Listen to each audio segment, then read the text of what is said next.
Sejam bem-vindas e bem-vindos a mais um Tamo Junto Jackson Leite, um programa sempre buscando soluções e alegrar a sua vida, trazendo sempre ensinamento. A gente está aqui hoje no Hilton Palace, no congresso da ABAS, Associação Brasileira de Estudo de Álcool e Outras Dependências, e eu tenho a honra de estar aqui com a doutora Renata Brasil Araújo. Ela é psicóloga, tem um doutorado em psicologia pela PUC do Rio Grande do Sul, que é a PUC das PUCs, né? Com todo respeito aqui à PUC Carioca, mas a PUC Rio Grande do Sul é uma referência, a gente sabe disso.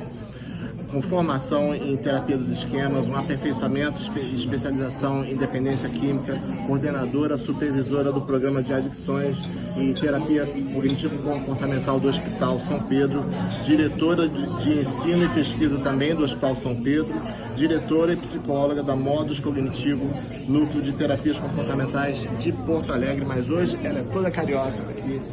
Seja bem-vinda, doutora Renata, muito obrigado. Muito obrigada, Jacques, pelo convite. Vai ser aqui, eu vou tentar a façanha de em alguns minutos falar um assunto que daria para ficar aqui dias, né? Dependências comportamentais. Renata, por que você se aprofundou e se especializou tanto nas dependências comportamentais? Já que eu comecei a trabalhar com dependências químicas, internação psiquiátrica, desintoxicação, e eu comecei a observar que os pacientes dependentes químicos, muitos deles tinham comorbidades psiquiátricas e entre elas as dependências comportamentais. E também observei que essas dependências, elas tinham características em comum. Então, todos os pacientes, eles acabavam tendo um lado deles que queriam mudar e outro lado queriam permanecer exatamente como estavam. E que seria importante, para isso, eu trabalhar a motivação e descobrir qual era a porta motivacional dos pacientes. Além disso, quando eles já se motivavam para mudar esse comportamento ativo, eles teriam que fazer mudanças no seu estilo de vida, identificar quais eram as suas situações de risco. Eu poderia ajudá-los elaborando estratégias de tratamento, trabalhando técnicas de manejo da fissura. Acabei estudando até durante o meu mestrado e doutorado a fissura, propriamente dito. Isso me encantou, né? E aí comecei a desenvolver mais esse termo e cunhei o termo transtorno viajeiro para denominar esses transtornos que têm essas características. Existe alguma dependência que seja assim, mais difícil de se tratar ou são todas complicadas? Assim, a gente sabe que são todas complicadas, mas existe na sua experiência uma mais difícil? Tudo vai depender da combinação de transtornos.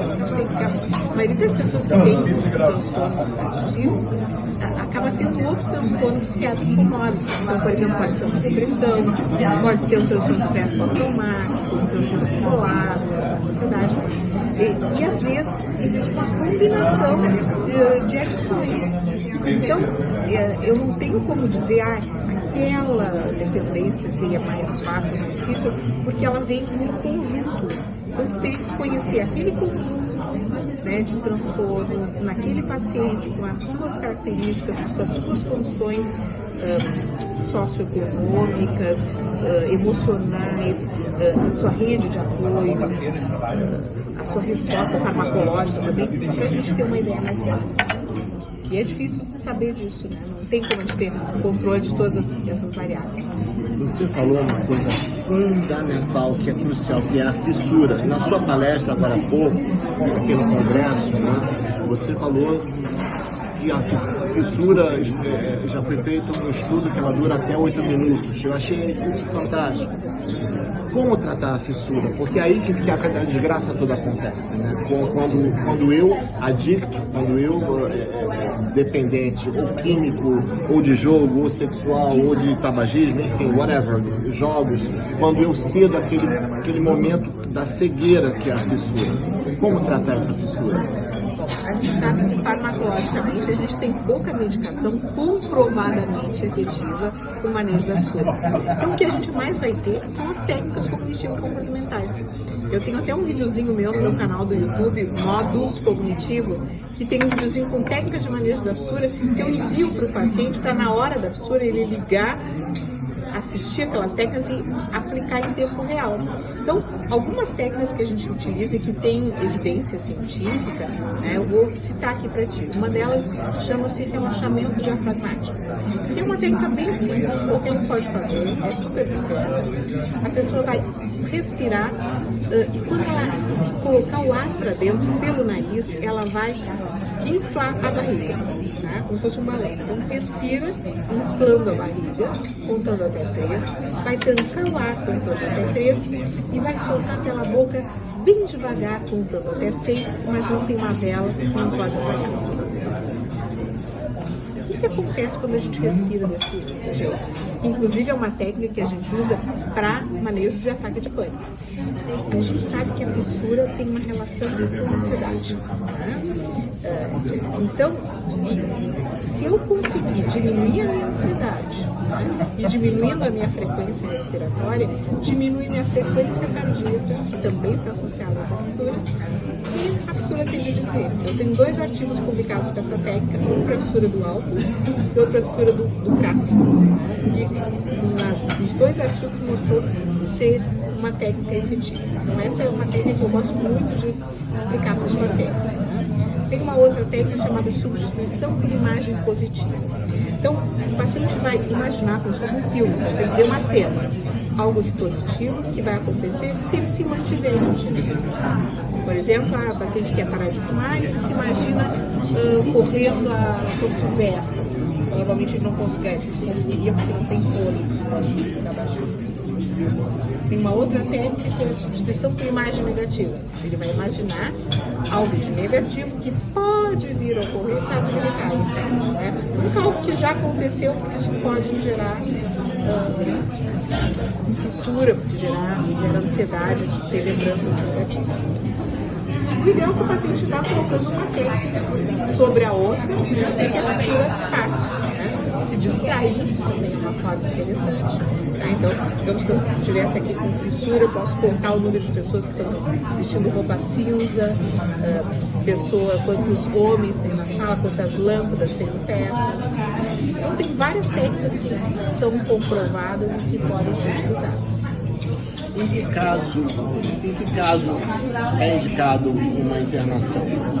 Por exemplo, tudo bem, a gente sabe o caso clássico, a gente conhece alcoolismo, dependência química, mas nos outros, a gente vê hoje, pelo menos aqui, como eu estou estudando psicologia e faço alguns estágios em clínica, a gente vê aqui no Rio de Janeiro, imagina que no Sul também, pessoas internadas por outras situações, sexo, jogo, amor, né? Pessoas que amam demais e por aí cigarro. Em que casos você indica a internação, ou você é aquele tipo de psicóloga, doutora, que tenta resolver no consultório, ou você já manda logo para a internação? Olha, nem 8 nem 80. Né? Eu acho que eu trabalho com internação psiquiátrica, então obviamente que eu acho importante internação psiquiátrica em alguns casos, não é para a maioria dos casos. Então, aí entra aquilo que eu tinha falado anteriormente, da combinação de diagnósticos. Às vezes é um paciente jogador, né, e que ele está com uma depressão grave de risco de suicídio. Ele vai ser internado. Ou é um paciente que está apostando muito, gastou todo o dinheiro da família, não está conseguindo parar, ambulatorialmente não está funcionando, ele precisa ser protegido. Ele vai ser internado, às vezes até compulsoriamente. Claro que eu sou contra internações a muito longo prazo de forma compulsória. Mas até o paciente desintoxicar e a gente começar a trabalhar a motivação para a mudança, essa internação pode ser muito efetiva. Mas grande parte a gente consegue ambulatorialmente, com as técnicas, junto com farmacoterapia, todo o processo motivacional, tentar. Mas alguns vão precisar de internação. Tratamento multidisciplinar. Exato. Né? Tudo está relacionado com os riscos que o paciente está. Seus pacientes que têm galgando sucesso na recuperação, ficando limpos das dependências, Qual é o dever de casa básico que você percebe neles, que eles estão... Eu digo eles, né? Porque tudo passa pelo paciente. Não adianta ele ter 1 milhão de profissionais e ele não fazer o dever de casa. O que você vê eles fazendo, que eles estão conseguindo ficar limpos das suas dependências? Um dia de cada vez. Eu acho que mudança de estilo de vida é algo muito importante. E a pessoa tem uma crítica de que as adições, mesmo que fique abstinência, não tem cura. Então, nunca quem gosta de usar cocaína vai achar, a cocaína ficou ruim para mim. Não, agora não dá pra quem jogava, não dá agora prazer nenhum disso, né? Não é assim que funciona. É muita luta, reconhecer que tu tem uma tendência a ter aquele tipo de comportamento. E para isso tu tem que te manter com essa lembrança e te auto-monitorando, mudando o teu estilo de vida para que tu consiga ser feliz sem precisar do comportamento. Uma pergunta que para muitos profissionais é polêmica. Redução de danos. Funciona? Eu sou suspeita para falar que quem inventou o nome redutor de danos no Brasil fui eu. Eu, Domiciano Siqueira, um amigo muito amado, saudoso, né, que começamos juntos na área das adições em 1994.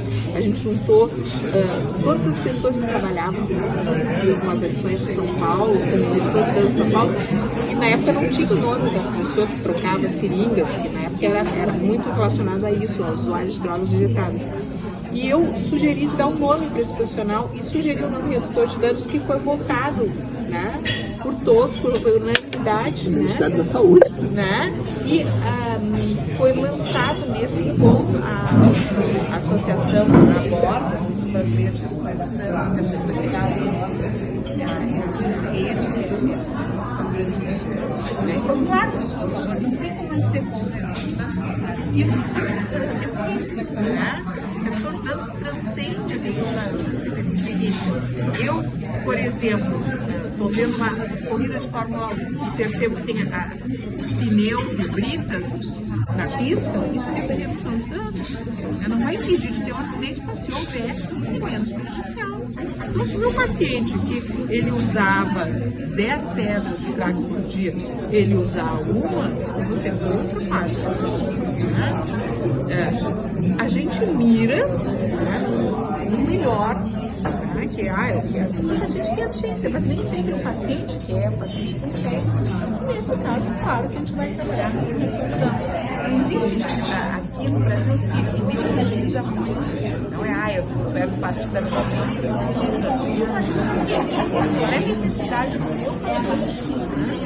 Como eu vou fazer para ajudar o meu paciente a ser feliz? Talvez seja abstinência, talvez seja redução de danos. Ou talvez em algum momento seja abstinência, em outra redução de danos.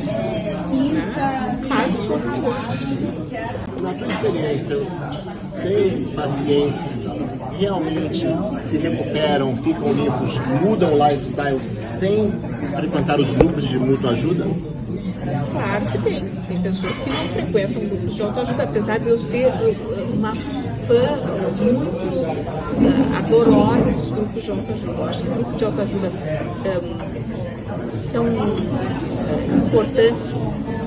Primeiro, para a questão do modelo, da lembrança de que é só por hoje, porque realmente é uma luta difícil, tu abrir mão de algo que é muito prazeroso. Então, eu sou uma pessoa adorosa realmente dos grupos de autoajuda, né? Mas eu sei que tem pessoas que conseguem ficar em abstinência sem grupos de ajuda. Assim como tem gente que fica é exceção da regra, né?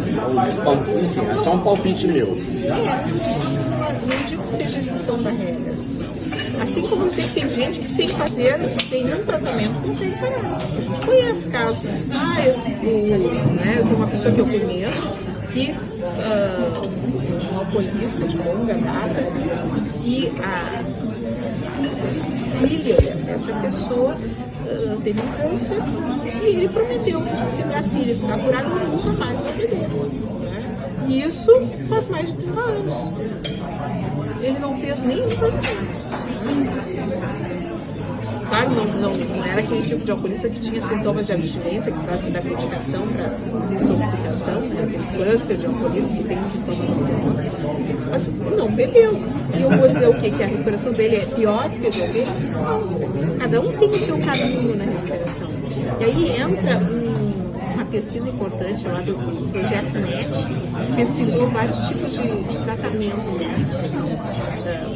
do álcool, e se viu que qualquer tratamento é melhor do que nenhum tratamento. Então eu sou a favor de tratamento, mas eu sou a favor que a pessoa acha importante para tentar mudar, porque bem ou mal é a vida daquela pessoa e ela pode decidir qual o instrumento que ela vai usar para isso. Mas claro, se eu vou entrar em campo e meu time ganhar, eu vou com o Messi, vou jogar com os melhores jogadores. A gente sabe que os melhores jogadores são grupo de autoajuda, mais a terapia cognitivo-comportamental, mais talvez internação, se for o caso, talvez uma comunidade terapêutica. Renata, eu queria te agradecer imensamente. Eu sei que seu tempo é super concorrido, né, aqui, e pela sua mensagem agora há pouco no Congresso, agora aqui esse privilégio pessoalmente, desculpa o barulho, mas o dia é lindo, a vista linda compensa, né? Como é que a gente encontra teus livros e, enfim, se precisarmos convidar você para dar palestra em outros estados e outros países, como é que a gente encontra você? Eu tenho alguns livros publicados pela Sinopsis Editora, né? Então pode entrar na internet, colocar Sinopsis Editora, vai ter o meu guia de terapias cognitivo-comportamentais para os transtornos de exagero, que ali tem um monte de materiais para todos os modelos de tratamento das adições que são reconhecidos, né?